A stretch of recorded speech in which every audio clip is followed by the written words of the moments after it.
Hey guys, I'm Brooklyn. I'm Noah. Welcome back to the one and only Cedar Crest podcast that shows you behind the scenes school news and current events. Where we talk to students, staff, and our community about how to make every day a great day. And we never do this alone. Everyone give a warm welcome to Cedar Crest Principal, Mr. Groff. Woo!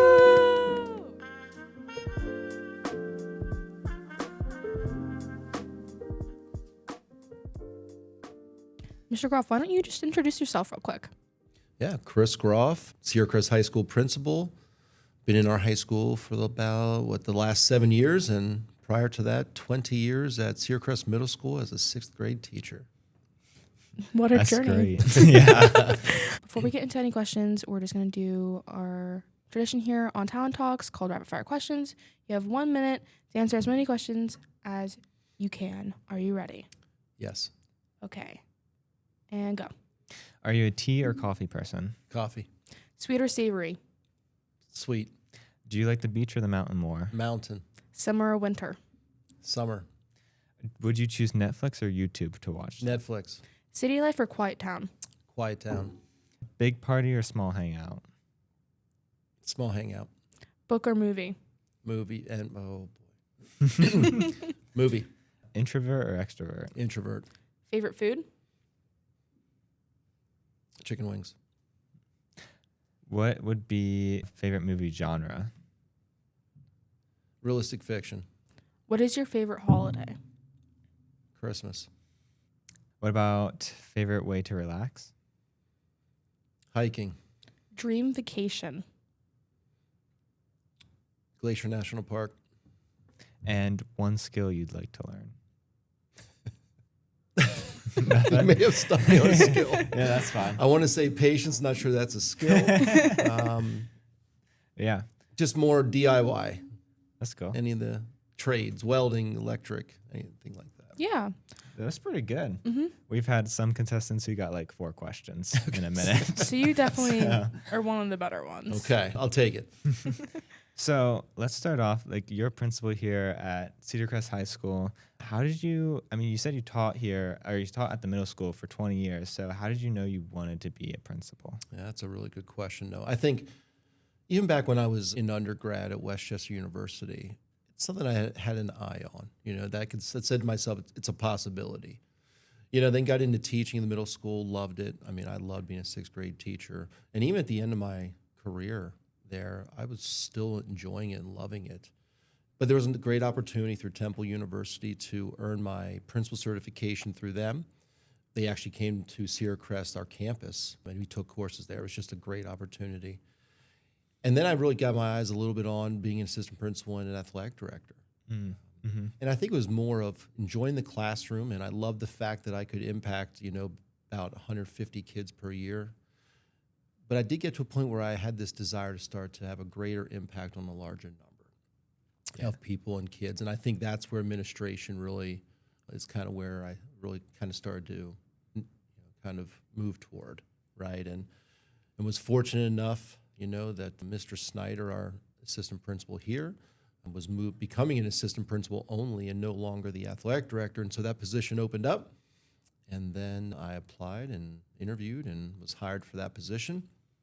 I was the AD not very long. So my first year, actually that spring, is when the pandemic hit. Oh, yeah. Yeah. And then the next year, I started as AD.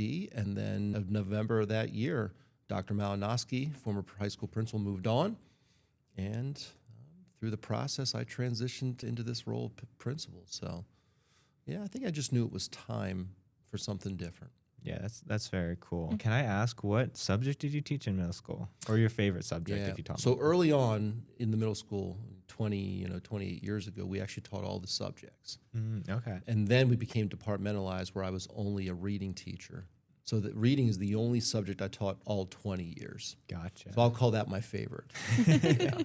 So recently our school has gone through a different amount of construction and renovations. How has that changed your role as a principal? I feel like Traffic manager? traffic manager, construction manager. It's changed it a lot, just because there's just a lot of things to figure out, and for me, there's other people that are part of this process. They have to deal with other decisions and other things. And my role in all of this is people. Because every time there's a decision made with construction that we're going to close a hallway, we're going to delay anything, we're going to move classrooms, every time one of those decisions is made, it affects teachers and students. And so that's really my role, is getting out ahead of this and knowing where is everyone going to go. Because at the end of the day, we do not want an interruption to what we do here, right? It's like, think about all of our seniors. I want all of our seniors to have as many opportunities their senior year, not limited by construction, because it's their senior year, right? They didn't come to this, count kindergarten. They didn't come to this year, 13th year, and not be able to do things they want to do, right? So I think that's probably the biggest challenge for me is within the construction is how do I continue to move people around, make sure that we have environments that are quiet and peaceful that they deserve, and our teachers have the opportunity to do their job and to do it well. So, yeah, great challenges with this construction. There is just no doubt about it, but difficult but exciting, kind of all at the same time. Yeah, the construction is such a complex thing because I feel like, I don't know how they renovate normal, even business buildings, but I feel like at one point they just shut it down and they're just like, we'll spend a month renovating stuff. But us, we're open and we're renovating, so it just has extra challenges. We're complex. Yeah. There's nothing simple with this. But I do think there's a great plan in place. I mean, obviously it's a 3-year plan. That's a long time. It is. But the fact that we're, 2 weeks away from phase 1 opening, I mean, that's going to feel good. As we start to see the progress, I mean, you all had a chance to see the connector. That's 22 beautiful classrooms. Yeah, and then it is. And then for us to see phase 1, I mean, I've been walking through the last few days. We're getting ready. It's beautiful. I cannot wait to see the library. Oh my gosh. I love the library. It's a great hangout spot too. When, at least with Miss Gerhardt and student council stuff, it's really nice. Well, it's only gotten better. Yeah. I mean, I was down there today, and it is a beautiful, beautiful space. Yeah, and we've been shown videos and pictures and stuff. It looks really nice. I'm actually really excited to start using it. And how about for all of you, the broadcast video room? Oh, yeah. Oh, my goodness. I can't wait to get a podcasting room. Oh, yeah. Because when we do a podcast, people are back there talking, and then we can't do anything until they leave. So it's an awesome room, and now that's a space that I cannot wait for everything to be finished. And you guys are going to have a great space to continue the fun that you've been having with broadcast video. Yeah. So I kind of want to just ask you about daily principled things. And my one question is there any big thing that comes up every day that nobody really knows about that's your job to fix? Wow. That is a good question. I don't know that I have to do a whole lot of fixing every day, which is a good thing. Right? So it's, I think it's just working. What's daily is managing personalities. That's daily. So it doesn't matter what career you're in. When you're a leader of people, it's always just working with personalities, right? And I think if it's not fixing things, but it's also helping everyone find solutions, daily. And it could be little things.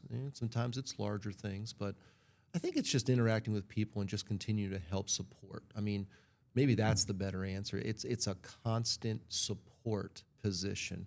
That's the principal position, which is great. I mean, that's why I do it. I love supporting. I love serving it. If it wasn't like that, I wouldn't remain in this position. I love being able to be there and help our students and help our staff. So that's certainly a joy of the job. Great. Yeah. I also have a question. What is the one thing you look forward to every school year? Oh, I'll tell you, the school year in general, I can answer. I'm one of those guys that by the time we hit probably mid-July, I am ready to go. And then in the school in the summertime, when you hit mid-July, I am ready for people to return because an empty building lacks energy. And I love the energy that students and staff bring. So that's probably what I look most forward to. It's just simply people returning to the school each summer. That's always something to look forward to. I remember my former secretary, Mrs. Light, who was here for such a long time. We'd get to like mid-July and she'd just be like, I know you're ready, but just be patient, relax a little bit. Yeah. I kind of want to, I don't know. I've only been to this school district. So I would just wonder, for other school districts, do they have other principals? Like, I know we have like we have Mr. Snyder, Mr. Warbach, and Mrs. Lebo, sorry. Mm-hmm. And I just wonder, is that like a common thing to have so many other principals as well? It is, and it's always going to be based off the size of your enrollment. So, we are a 6A school. We're one of the large schools. We're not as large as, Hempfield, McCaskey, and some others, but it's usually, it's pretty common. I mean, it's going to be based off of your enrollment. So when you count in those 3 assistant principals, along with Mr. Dissinger, athletic director, who helps us with certain things as well, it really is basically a team of 5, and that is common. The numbers will vary from district to district, but that typically at a high school level, you have to have multiple administrators. Yeah. This is not a one-person job, that's for sure. Yeah, I understand that. Let's talk more about like you as a person. I mean, we focused a lot on you being a principal here, but you said that you would pick mountains over the beach, which kind of surprising because I only see the beaches being like, I love hiking. Don't get me wrong. I will go on a great hike and I will enjoy it. But when I'm thinking of relaxing, I don't know. I just feel like beach is the only way. So I pick mountains over beach, but I do enjoy some beach trips as well. But I'm more of a mountain kind of guy. The peace and quiet. Even just this past Christmas break, we actually went up to our cabin for the first time ever on a Christmas. About 5-6 inches of snow up there, and you just don't see anybody else. And I love people. I love my job. I love being around the 1,700 kids and 150 adults. But I'm an introvert. I do like my quiet time. I love the family time. So it's never where I'm by myself in a mountain. Like I'm not a guy who's going to go hike on his own. I want to be with people. I want to be the family. But no, I love, the peace and quiet of the mountains. That's where I want to be. And even with one of your whatever you call it, the speed round, the questioning about the dream vacation, I say Glacier National Park. Yeah. So I've been to Glacier twice. So it's okay. We call it a dream vacation, but that is my favorite place on earth. Like if you have never been there, it is a place that everyone should visit. That's really cool. I went to Yosemite National Park once, and it was breathtaking. I really liked that one. I mean, the national parks, we have not been to Yosemite yet. It's a place we want to go. But we've been, Glacier, Yellowstone, the Grand Tetons. Yeah. I mean, all the ones in Utah with Zion National Park and Bryce Canyon, Moab. It's just Canyonlands, the Arches. I mean, they're just, I wish everyone had the opportunity to visit some of those places. They're just awesome. Yeah, it's amazing how much geography that America has alone, from a desert to forest land to then cities, of course, and it's really impressive. It is, and we're fortunate living in Pennsylvania. I mean, lacking national parks, we have beautiful state parks. I mean, there are some state parks even across the United States that you would think should be considered national park. I mean, they're just treasures. I agree. Getting back on like talking about you being a principal, what would you say like is the biggest lesson you've learned in this leadership role? I think the biggest lesson is simply I am not an overly patient person. And I probably most of my life tend to go too fast. I've learned to slow down where I need to make the best decisions possible. I've learned to slow down and be a much better listener, because I think even in school, every conflict has two sides. Every conflict has multiple voices. And so I just think it's always best to slow down, make sure I understand everyone's perspective, every angle.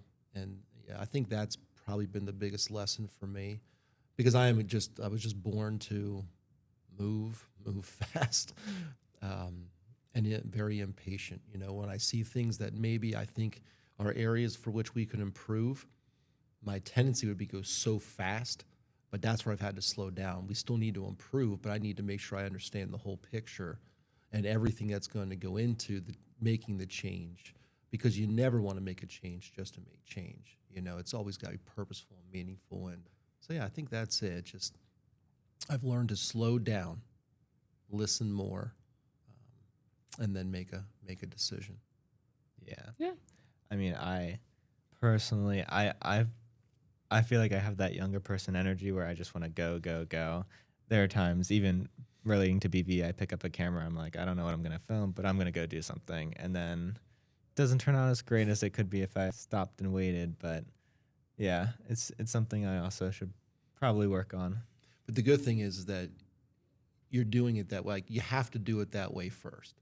I mean, you always hear from the different sayings about the only way to learn is by making mistakes. It is. You have to do the way you think you need to do it, and then you'll realize if it was a mistake or not, or if it was if there's simply a better way to do it. Yeah. But keep going fast, right? Keep doing it. No, it's okay. You'll learn from it. You'll figure it out from there. Mm-hmm. I think everyone in the BB program has had that moment where we're like, what are we doing? Like, we didn't think that one out at all. Do you have anything else to ask? I don't really have any other questions, but do you have anything else you want to say? I do just love, being here. I've been in Lebanon County my entire life. I'm a graduate of Northern Lebanon High School. And then once I got my first job at Cedar Crest Middle School, I haven't left Cornwall, Lebanon. I live here. I have 3 children. 2 of my boys have already come through. My daughter's here as a sophomore. And, I love the district, love the job. I just think, for anybody that's considering being a teacher, we need more. Obviously, in the profession, we need good people. We're fortunate here. We have great people here. It's just such a rewarding career. Being a principal, I think it's fun. Great challenges, just like teaching. I mean, it's not more difficult than being a teacher. Educators and educating kids is challenging, but the reward is just, it's why we do it, and so. No, I don't know what else I would add. I'm certainly proud of the 2 of you and all of our kids. I mean, the programs and the things that we do here, every good program, every great program is always is led by great people and have great people, participating in it.